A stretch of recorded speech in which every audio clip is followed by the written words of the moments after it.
back to the Collection Obsession podcast. I am Andy, and I'm here again with Paul, Isotope Emporium. What's up, man? How are you? I'm good. How are you doing? I'm good. So, we're going to get back into some uranium.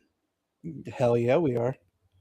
Also, we should bring up after this series of uranium, we're done forever. That's it. Yep, that's the last thing I'm Pod doing. You won't see me podcast on is Whatnot. done. We're just Whatnot's being disappearing. canceled. Yep, Whatnot's being canceled. They're taking too much damn money for legal reasons. That's a joke. That is a joke completely. 100%. So, the news though, after this, Paul, you're going to join me. You're going to come back, be a Yep, full I'm gonna time keep coming member. back, even when you're not talking about glowy glass. Yeah, that's Um, awesome. I'm excited to join and see where the podcast goes. Yeah, you got I some know we'll big be shoes talking to about all fill, sorts of man. stuff. Oh, Ben you Buying know, Glass was a hell of a co host, so you I'm got some gonna do big shoes to fill. I'm gonna do my damnedest to really live up to that expectation. Excuse You me. are not doing very good right this second. Yeah, no, fire me. Hired, fired. So I will oh wait, you know what? Let me reverse real quick again. You know how I did the first last, that one? Yeah. So we are gonna just have to do this real quick again. And for the news, once we're done with the uranium glass series, Paul will return and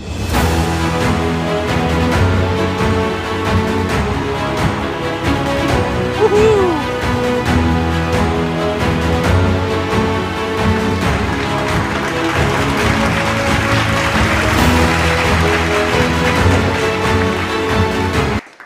all right, we're done with that. Now you can go ahead Excellent. and take over. Well, thank you, Andy, for um, even approaching me about just coming on and talking about glowy glass. Uh, we only have just scratched the surface, really, Yeah, I can't wait. and yeah, it's we're about things are about to heat up, and Excellent. it's gonna heat up to about 2,000 degrees Celsius. Which, if you're a nerd, you know that's the degrees at which glass melts. So, yeah, nerd alert, Celsius or Fahrenheit? Celsius. So it's even worse, Fahrenheit. Viagra or never mind. Fantastic. We're off to a rockin' start, Dun everybody. dun dun dun dun dun. Dun. So today we're going to talk about some of the early Victorian uranium glass. And in my notes I've got 1860 to 1885, and I'm doing my best to not pull a history professor and drone, because most of the time we talk Civil War 1861 to 1865, and then blah blah blah. Oh, hey, it's time for World War 1. Man, I And really hated that one. I have bad news for you. There were two. I know, man. And the second one wasn't nearly as good as the first. It never is. The sequel is awful. Sequels always suck. Yeah, And and then the expanded universe with the Cold War. Mm-mm, mm-mm-mm. I just Which wanted it to be warm. I don't want it to be cold. that specter will literally come back to haunt us um, when we get later into this series, because the Cold War shapes how uranium glass develops. So Okay. it's You're very leaving me fitting. with these teasers, and I don't really like it. I want some action here. I I've been asking myself where that is for 10 years. Yep, yep. Not all of us can. Oh fuck! Wait, never mind. I've got 3 kids, but I don't have a girlfriend or a wife, so never Tisk mind. tisk. So today we're going to focus on the Reconstruction era, which is right after the Civil War, and the earlier part of the Gilded Age, which, if you've watched the critically acclaimed HBO show, not sponsored, but please do, uh, you will know that everybody started to really like their fancy stuff. But right after the Civil War, resources were scarce. So glassware became a hot commodity amongst the elites. And I guess this would be a fantastic time to remind everybody that glassware used to not be cheap. It was expensive to produce, it was expensive to acquire.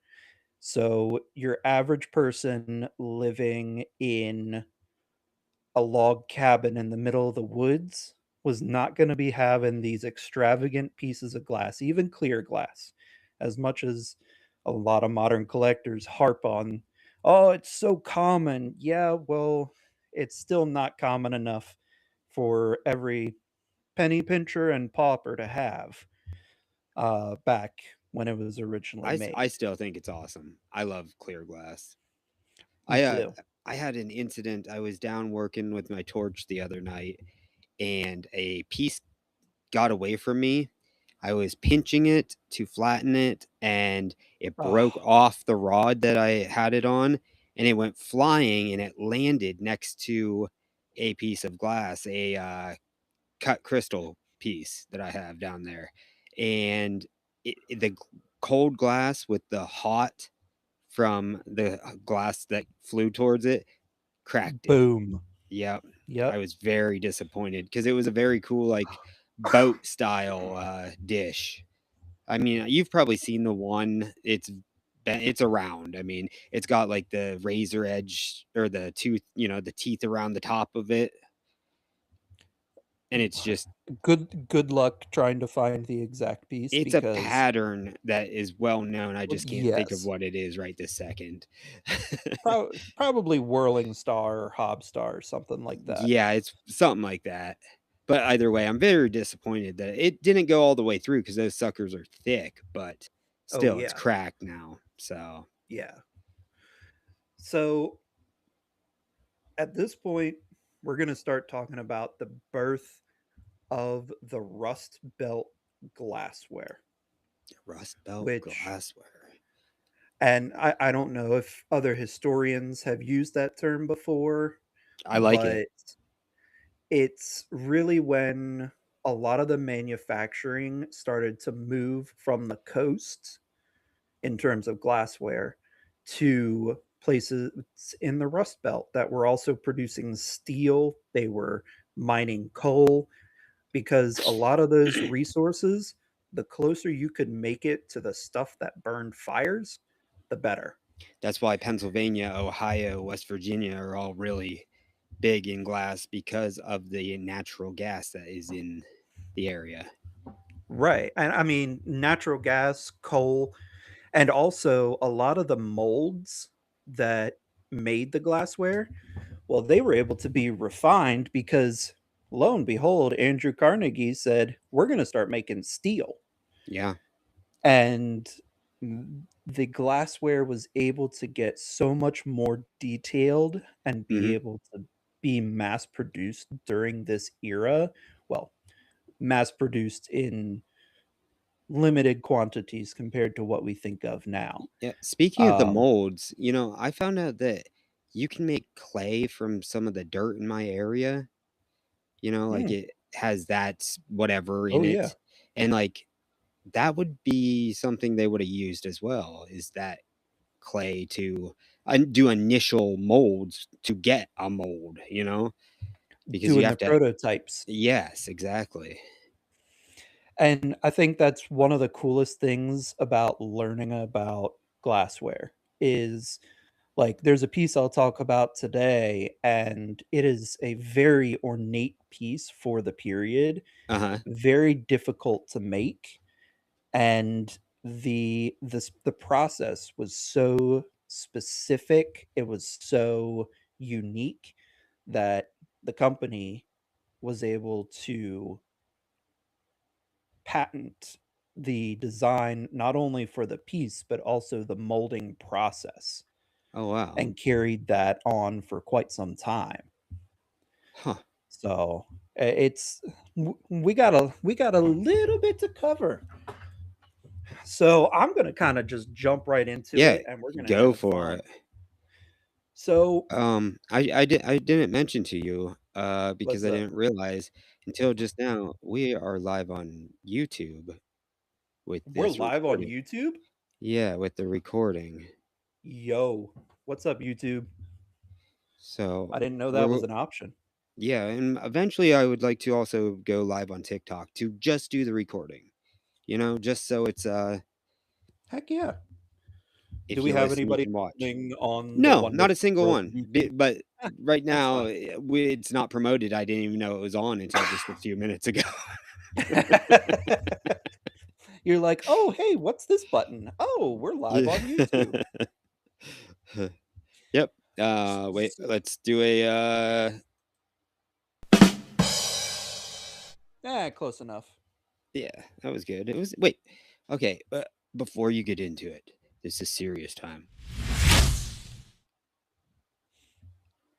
Thank you for passing the buck over to me, Andy. The buck. So, the glass. Y- We'll have a deer just going back and forth in the middle. Yeah, that's gonna be really awkward. It's gonna make it so confused. Yeah, it'll figure it out in due time. In due Yeah, time. eventually. So, last time we were talking about early glassware, and we were talking about Boston and Sandwich, New England, and Mount Washington. Hmm. So, Boston and Sandwich was that early adopter of color glass. They started to break from the mold, but about how to make their glassware. They didn't want to keep with the clear glassware. They wanted to experiment with cobalt blue, with milk glass, Vaseline, all sorts of interesting colors that they were coming up with. Can we talk about how They cool cobalt is? Oh, I It's such love a cobalt cool glass. color. It's like it's Yeah, I have a whole collection sitting right here next to me from the Maryland Glass Company, which really made bottles for Emerson, Phillips, and actually became a subsidiary of them to just make their medicine bottles. really that's awesome. It's pretty cool. So if you ever find a bottle, an old cobalt blue bottle with an M stamped on the bottom of it, it's from the Maryland Glass Company. I know of this cemetery that has a dump in it that Uh-huh. has so many old bottles. You just got to dig for them.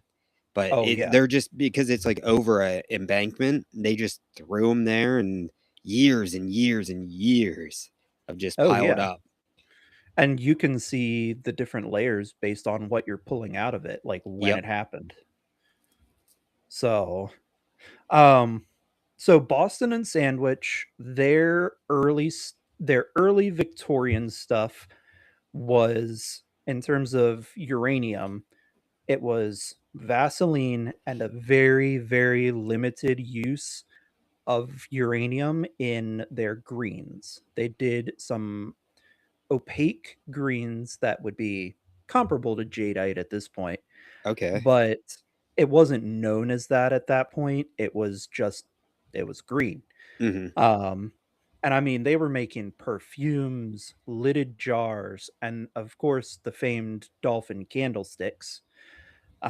They that dolphin style and that dolphin figure is actually what they're most well known for, Okay. and there have been like very historically accurate reproductions of their dolphin, which looks more akin to a fish, um, candlesticks by the Museum of Modern Art. It's Okay. The considered MoMA. art, yes.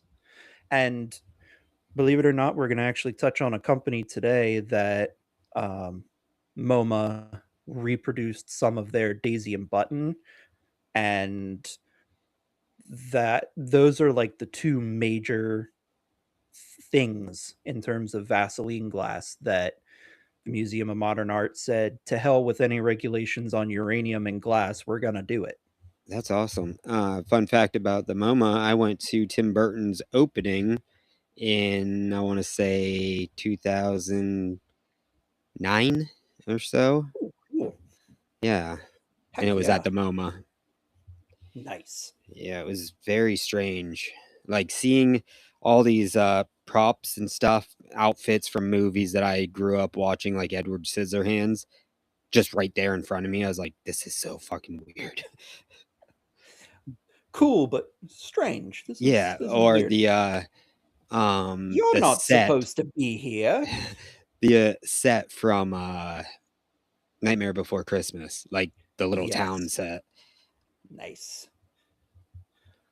So when Boston and Sandwich was experimenting with their glass, they're also one of the pioneers for the hen on a nest that Okay. everyone goes buku for right now. I mean, so many companies from antiquity, Boston and Sandwich introduced their designs in, I believe it was the late 1850s, early 1860s. So it would have And been a nesting hen at that point because Westmoreland came up with hen on nest, like, yes. that terminology of it. And like so when I'm looking at the catalogs, there's so it never had that name of nesting hen, hen on nest.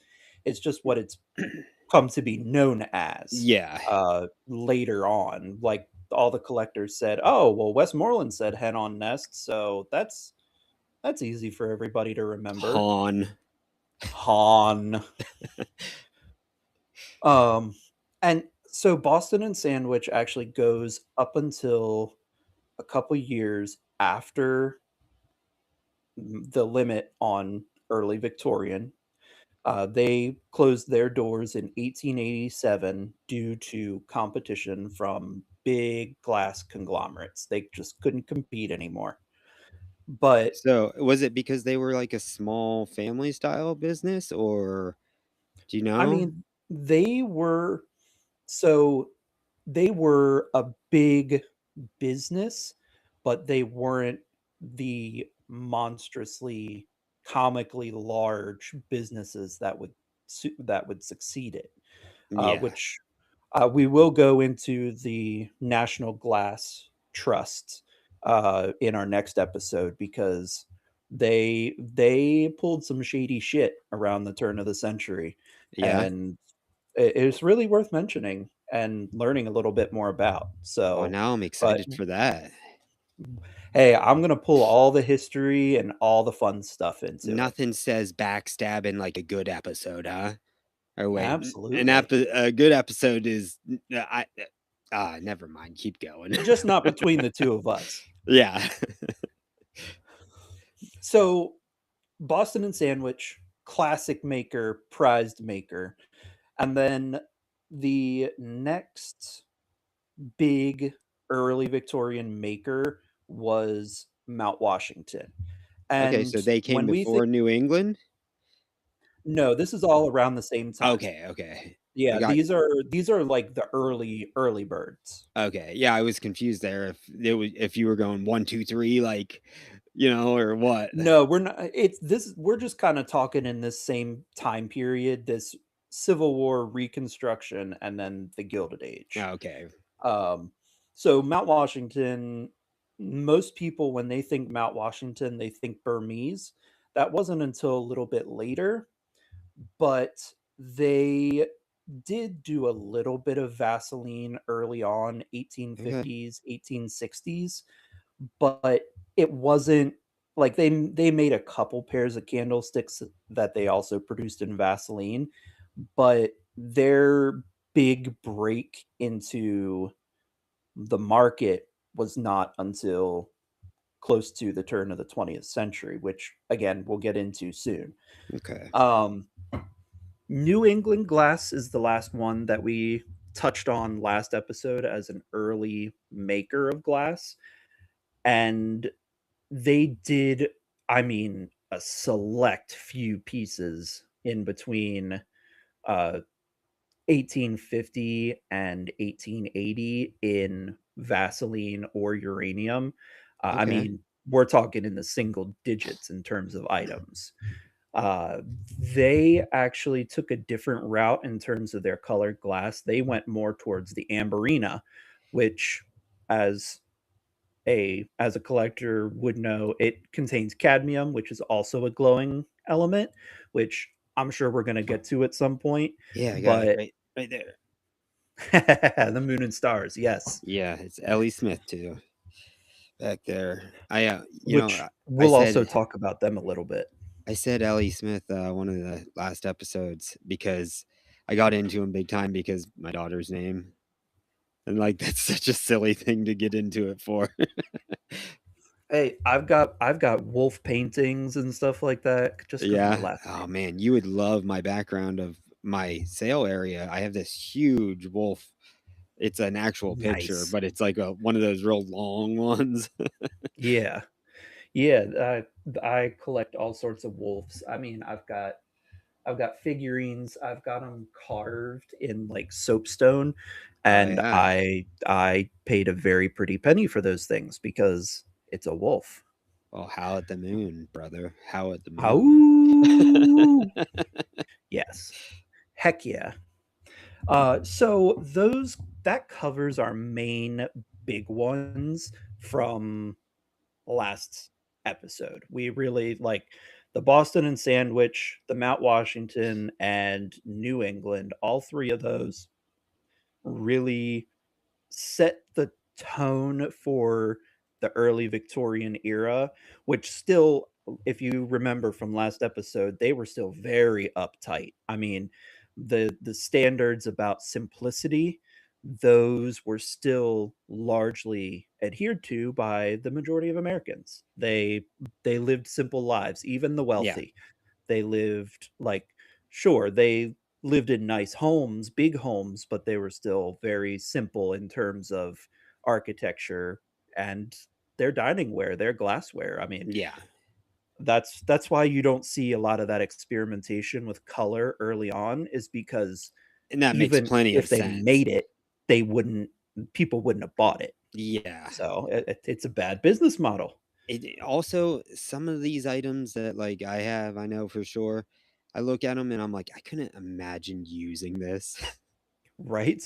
You're like, this is either too pretty or partially too impractical? Yeah, yeah, like it's Yeah, like a 10-pound piece of glass. You're like, what good is this? Like, why would I right. little lady's like trying to get it out to the table.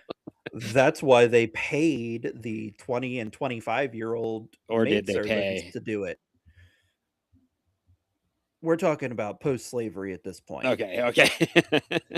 So, we're thinking I didn't wanna bring that into it, but, we're thinking maids in black and white uniforms. That's okay. what we're thinking at this point. And butlers. My god, the butlers. Mm, I wish I had a But butler. that'd be very funny. Jeeves, would you be so kind as to Especially in my bring tiny me little my house. tobacco?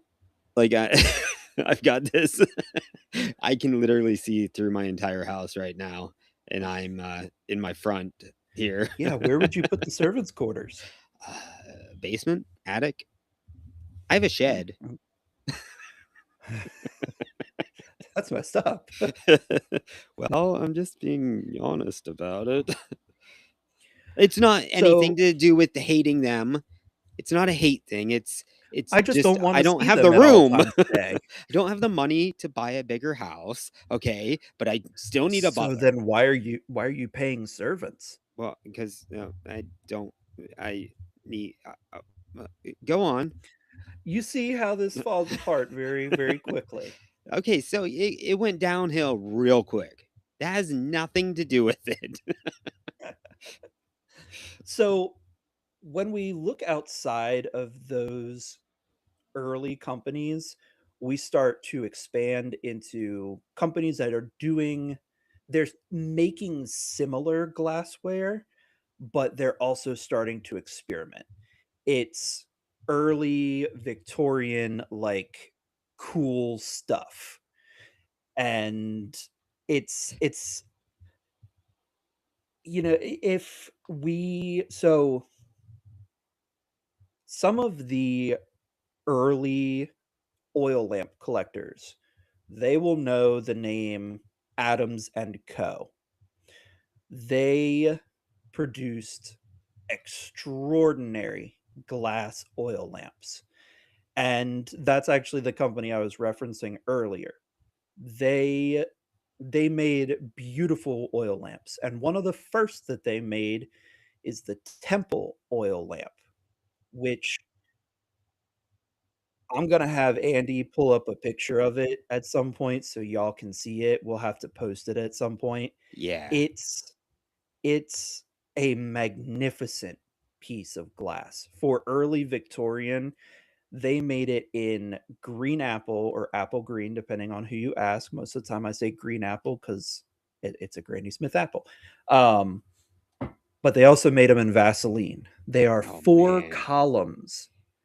They've got 4 separated columns. It it very much evokes that Greco-Roman, "We're gonna slaughter a bull underneath this" type of Yeah. vibe.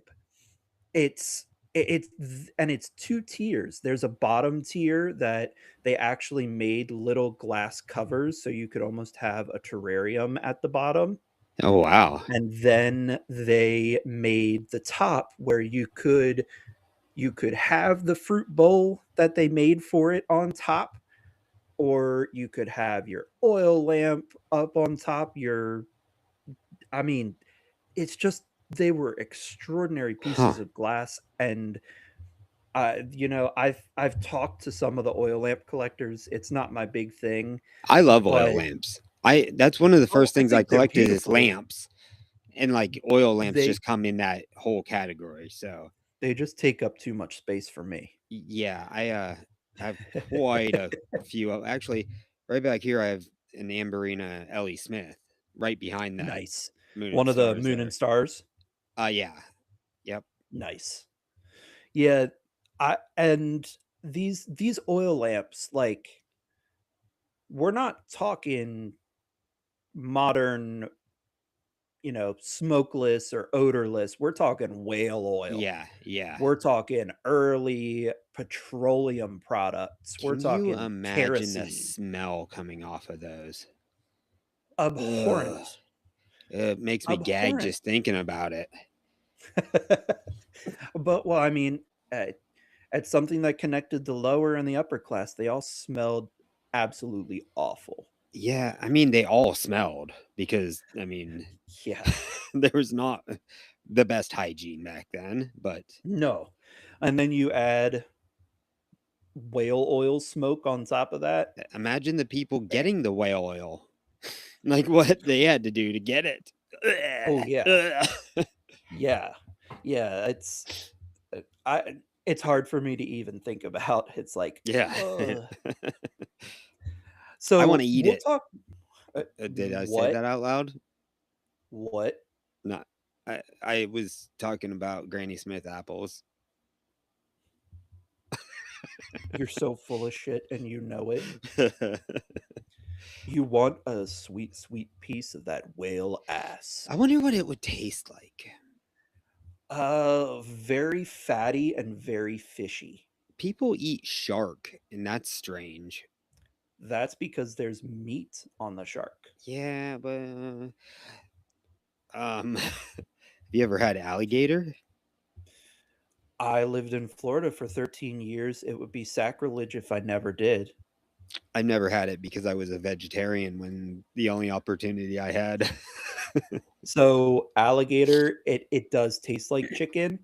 It's a little bit chewier, but it's good. It's good, Huh. especially when it's harvested sustainably. It's Yeah. See, fantastic. I was with a girl that her grandparents went down to Florida every year, and her grandfather was a big hunter. So Ah, I see. So he was going out on that bayou there, and he was getting them fresh gators. Yeah, I'm something like sorry to that. the French Creole people that I just offended. Yeah, I know. Something along those lines. It's I it's a don't culture. agree, nor do I disagree. It's a culture. So we'll talk about Adams and Co. a little bit more in the next episode I'm because curious about them. I don't know of them at all. they are super freaking awesome. And we'll talk about kind of how they developed Okay. into making other lamps and also making other stuff. But this is just their earlier Uh-huh. stuff. Um, so another maker that we'll go into a bit more is Gillinder and Sons, Okay. and most people Gillinder think or Gillinder. Gillinder? That's a Gillinder. that's It's a G, a not a J. back in our first episode there, I said that exact same thing. So it's kind of a worn out joke. So I Callback. shouldn't have said it. Callback. So Gillinder, when collectors think Gillinder, they think Daisy and Button. That's the number one thing in the uranium world that comes to mind, but we're not there yet. So Gillinder is still making Vaseline salts. They're making soap boxes, like little novelty things you put your soap on. Uh-huh. Um, and they're not doing a lot in Vaseline just yet because we're on the precipice of the the big color explosion in glassware. We're tiptoeing around it because it's still too early. The Victorian era is not there yet, but we're getting there. And so I'm gonna give you a little bit of taste of that color and that Vaseline. And we're gonna dive right in with some of my personal favorite Victorian Vaseline pieces, and that are the works of Hobbs and Bracunier. Bracunia. So Bracunier, like Brock Bracunia. Unier. Bracunia. And every single person you meet will say that differently. I have always just said Hobbs and Bruckner because it's just so much easier. Um, There's names I won't say like on a whatnot show because I know I'm gonna say I'm wrong. For the longest time, oh now I can't think of what it is. Uh Foltzgraf. I was afraid to oh say that God, for the how are you longest time. pronouncing it? I wasn't.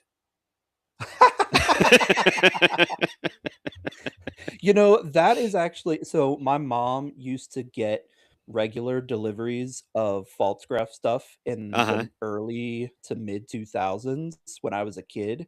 And I was like, when I was 6 years old, I was like, Mom, how do you pronounce this? And she's like, Faltzgraf. Oh, okay. That's not how that's spelled. Everything I've learned in school to this point has been a lie. Everything that has the f sound is now got a p in front of it. Right. Like Pfizer. Guys, what that's Pfizer. Yeah. Pick a damn letter and stick with it. Foltzgraf. Pfaltzgraf or Pultzgraf or Uh just drop the P for crying out loud. when I first said it on this show, um, I was able to say it because my mother had said it just that very day. Gave you the confidence boost you needed. Yeah. Oh, like, okay. Yeah, yeah, I got this. You're like, this is fresh in the memory bank, so I'm just gonna go with it. So Hobbs and Brockner, which How that's is that spelled? Bruckner. It is Brock, like Brock. Mm-hmm. And then it's Near? Wow. Unier. I wasn't So expecting the U in there. Yeah, that's what I said. I was like, I don't I this makes me I'm in this picture and I don't feel comfortable. Yeah, Broquignois. Right. These damn French people. Parlez-vous So, français?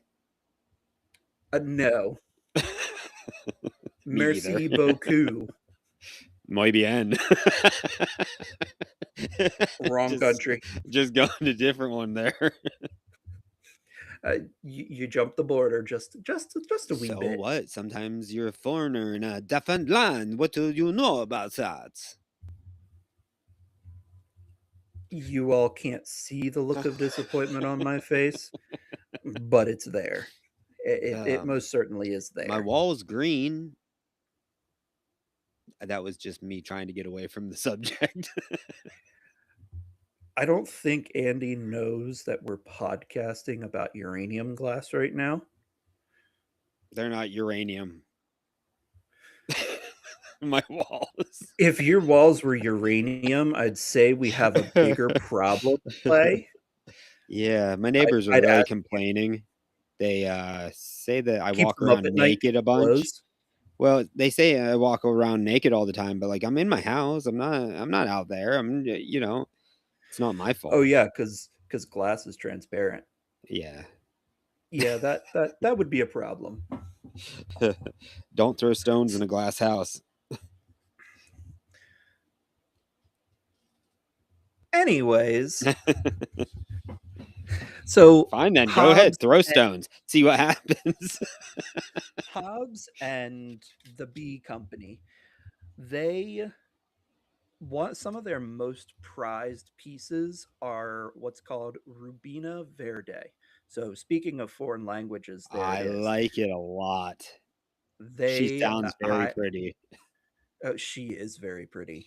She is gorgeous. So if you think Rubina and you think red, you're fucking wrong. It's cranberry. That's the Okay, yeah. color they Yep. used. So it's cranberry at the top and Vaseline the whole way through. These things glow like a motherfucker and they are stunning. They are Huh. stunning pieces of glass. I mean, and one of the most popular patterns is the hobnail, which for the novice collector, it's like bumps around the outside and it's big bumps. And these ones were actually pointier than later ones. Yeah, So isn't there a difference between the English and the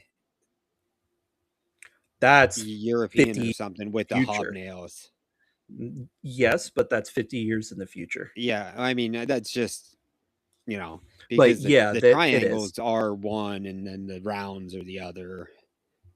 I've talked about it And in the past a little bit. Westmoreland and their English hobnail Yes. is very different from it's more akin to diamonds Yes. than it is to the little intermittent points on the I have a outside of candy dish a right over Hobbs here piece.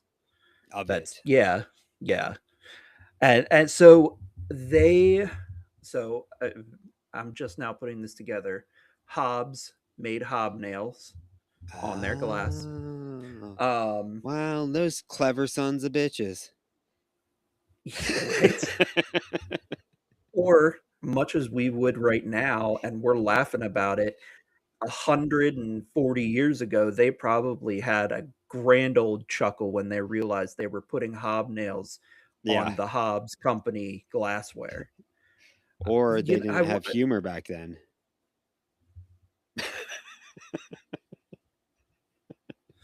I believe the first recorded instance of somebody writing down "lick my ass" was in the 1600s, so I'm pretty sure there was some degree of humor, Or that even was if it just was early age porn.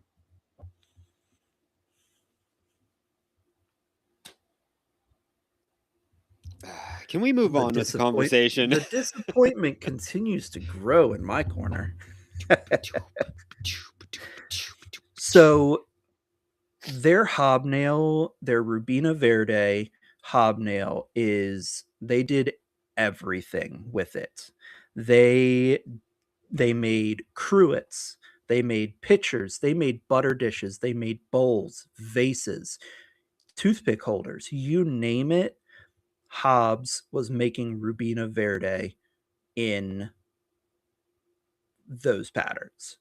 Huh. And it's they did more than that. They did some daisy and button. They so one of the more elusive daisy and button patterns is their water set, and it has a big pitcher, a water tray. The tray is actually like a four-leaf clover, believe it or not, Oh, wow. and that's like the shape of it. Uh-huh. And it's got the daisy and button on the outside. It's Vaseline, and I mean they did the pitcher, the water tray, they did the cups, they did the cream, sugar. They did fantastic daisy and button work. That's not what they're most known for, but that is one of their Vaseline uranium patterns. Yeah. Um, they did normal bowls and shakers, like just in random patterns for Vaseline. And sometimes it was a one off item, sometimes it came as a whole set. So They the shakers they would have did a been little bit of later everything. on because What's that? the shakers would have been later on then because the free flowing salt didn't come until like 1904, I believe. They had the No, rock salt. so they had that early salt that was crushed down. Yeah, I guess they did have it Shakers, crushed. so shakers like salt and pepper and sugar, some of the earliest pieces of glass from those early companies we talked about last week, like even if they were clear, they were shaker sets. Yeah, So I the had looked into the obsession, shakers at one point because I really like salt cellars, and yeah, so I just looked and into open salts, why the hell they had them at one point. right. And the open salts, th- uh, like all of these patterns and all of these designs that we're talking about, you can find an open salt for a lot of them. Like Okay. that was just something that came standard with a table set for the Victorians because Uh-huh. they wanted at least a piece of everything for Yeah. every food. Um, which that leads me into this. Victorians were very prideful if they had a different utensil for every single food on the table. It was specifically for that food. Dude, the salt cellars have spoons. Most of the Yes, time you yeah. don't find them because they got broken, but, you Or I know, mean, they're an I inch and a have half I long, have a whole set of them right over here. and people lovingly call them booger sugar salt Yeah. spoons. Um, It wouldn't even be but good for that. no, because it's too deep Yeah, like, and it's you're also still gonna end salty. up using something. Yeah, you don't wanna salt your nose.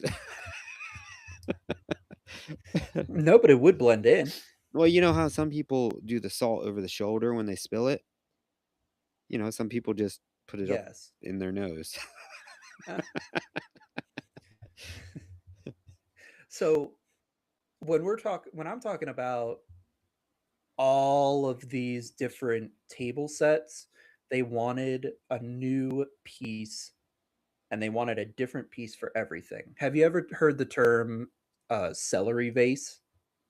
Yes, I have. That was for them to put their celery in when it was on the table.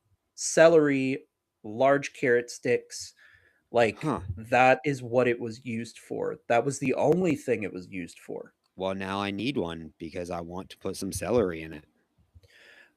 You can I there are a lot of them. I might have one Believe it or somewhere. not, that those empty calories looked really good on a Victorian stable, even if nobody ate it. Right. I love celery. You got to throw some ranch at me too. Really? I can't do plain celery. I mean, Or I take me back to grade school with the ants on a log, peanut butter Yeah. and raisins on it. Yep. I like vegetables and fruits a lot. So I was a vegetarian for many, many years. I Well, produce a you vegan podcast. you come by it honestly then. Yeah. And so this is also a great opportunity to introduce pickle casters because Hobbs and Bracunier, there we go. Racunya. They did a Racunya. shell low pickle caster. Really? They made so they had, the metal part, which actually the glass pickle caster itself was all the companies sold. You had to go somewhere else to get the stands, the forks, the drip jars, all of that. Wow. They didn't they didn't sell it and ship it with the metal stand with it. Those So you had to bastards. They were right? monopolizing the fucking market. Right? They were double dipping on my damn pickle caster. I just wanted a pickle caster. Now I have to I get just multiple things. pretty for my pickles. I want something Oh, pretty for my I love pickle. fermented foods. You know, I can honestly say pickles are one of my favorite, like, quote unquote finger foods. Um it's I why do we keep going back to food? I don't know. This isn't a food Are you podcast. hungry? Well, I'm not hungry. I mean, no, I just ate dinner not too long ago. So, like, Same. I thought I was gonna be you know sitting why? here chewing in everybody's ears because I literally kept It's eating after we were supposed to start. it's because food is a relatable subject. Everyone has to It's eat. And so, like, that's why there's so much talk and like podcasts and shows and everything it's about food, food. Yeah. and food's good. If you Yeah. guys could see what I fully look like, you would know I'm a man that likes to eat. Well, I you're on love good TikTok. food. Oh, I am on TikTok. Hey, Yeah. everybody. I You're on I the will I you're will on not the be shaking booty tonight, thank you. yeah, whoa, don't do that. Yeah, on the Collection Obsession podcast TikTok, I put some Oh, are clips we up. Oh, Uh, yeah. yeah. I forgot about that. Yep. And there will be clips from this and following episodes. And eventually we will be on TikTok Live as well for doing the recordings like this. I'm super excited for that. That Um, that's a place that we will have more viewers because I follow a lot of whatnot people on there and they follow me for the yep, Collection Obsession, so everything's based and around this podcast on my TikTok. nice. That's what I like to hear. Keep it all together. I mean, it started as my personal, and then it just became the podcast. So, to round out Hobbs, they also did a polka dot Rubina Verde, which was again that cranberry over Vaseline. But Was the it kind of like more a coin dot style then?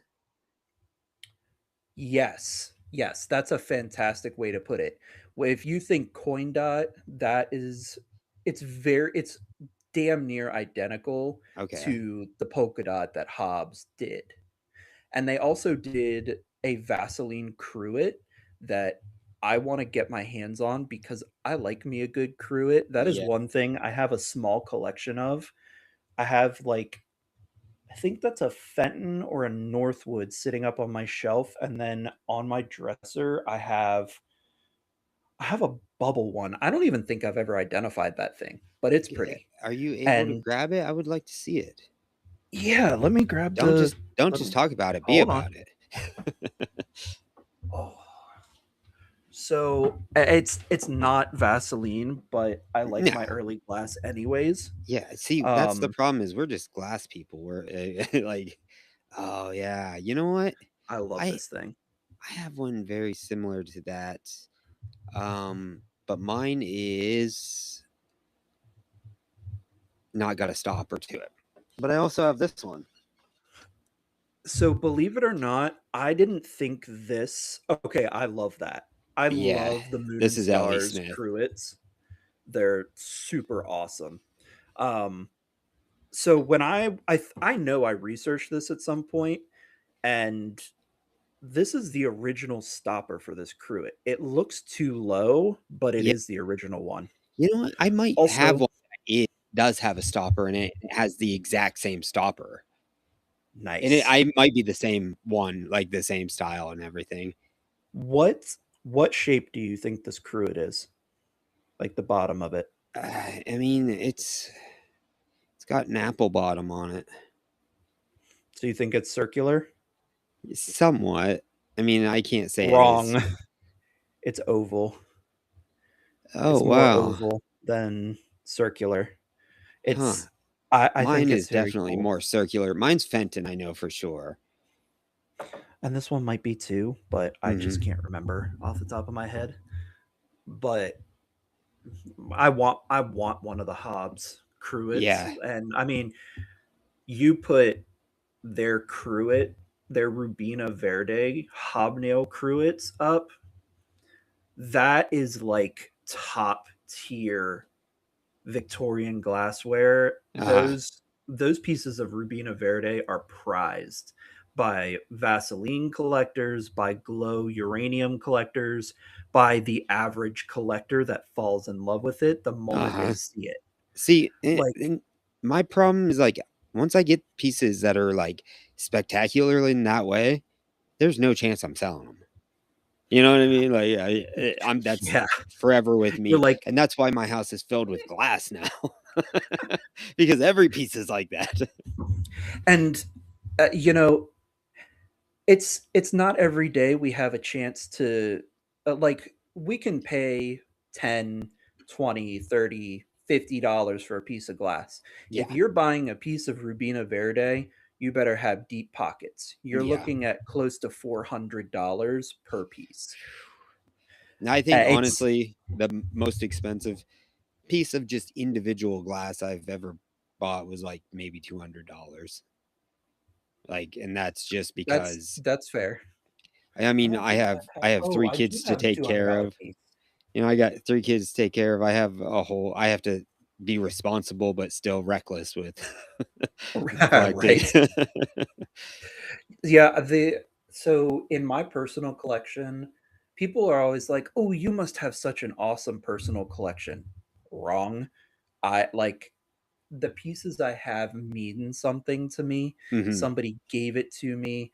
They're something I know. They're something that I like I have a connection to. Uh-huh. And I so like when people are saying, "Oh man, you must have like the rare pieces. You must just sell what you can or what you don't want." And I'm like, Uh-huh. "Honey, I don't have enough money to be able to have that luxury. Like if I get a $500 piece of glass, you know damn well I'm selling that for $500." Like See, I always think I'm gonna sell everything and then I just get it and I look it over and I'm like, oh, this piece is amazing. and then you're like, "All right, maybe I don't want to sell I it." set it down somewhere in my house and I'm like, it looks pretty good there. It should stay there. And then you forget that you've bought that piece until 5 months later when you're When I like, buy the "Oh, I exact same forgot I piece. bought this." Right. Oh my. Sorry, I So keep interrupting you. no, This you're good. episode is already almost at an hour and we I was just haven't about gotten to pull through some anything. takeaways. Okay, I was just sorry, man.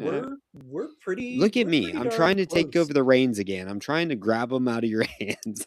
Tisk tisk.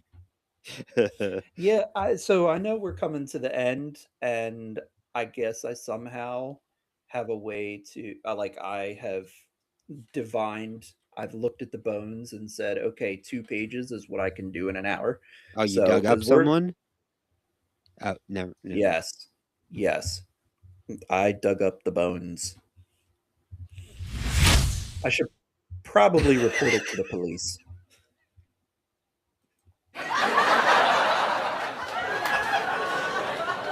This is the one that goes for like 30 seconds, isn't it? I can Oh, stop no. it. Okay, good. I can stop at Um, any time.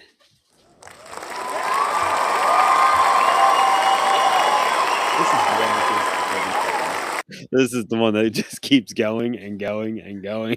You're gonna have to get one of those little, like, sound effect boards to have in front of you I have one. I just don't like you it. so that when somebody says something funny, you can just quick clip it and Oh, put it on the I can do board. that either way. Oh, hell yeah. But please don't play my own voice back at me. No, I'm not going to. Don't worry. So Not while it's fresh on your mind, at least. okay. So what have we learned aside from Andy likes to jump everywhere? Celery is good with peanut butter and raisins. I mean, that's not the main idea though, but Oh, you're not wrong. So so when we look at the early Reconstruction and early Victorian stuff, America is still in recovery mode. They are still trying to build back after the can you give Civil us a War. year background here? So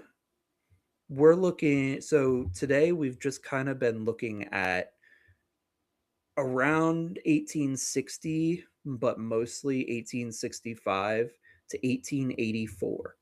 1884 is kind of that cutoff point where people start experimenting with all the colors, all the Okay. different shapes.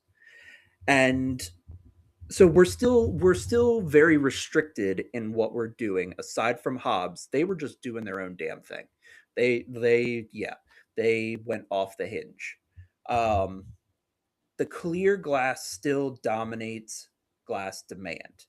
People aren't willing to experiment and try a lot of new stuff. They really want that clear.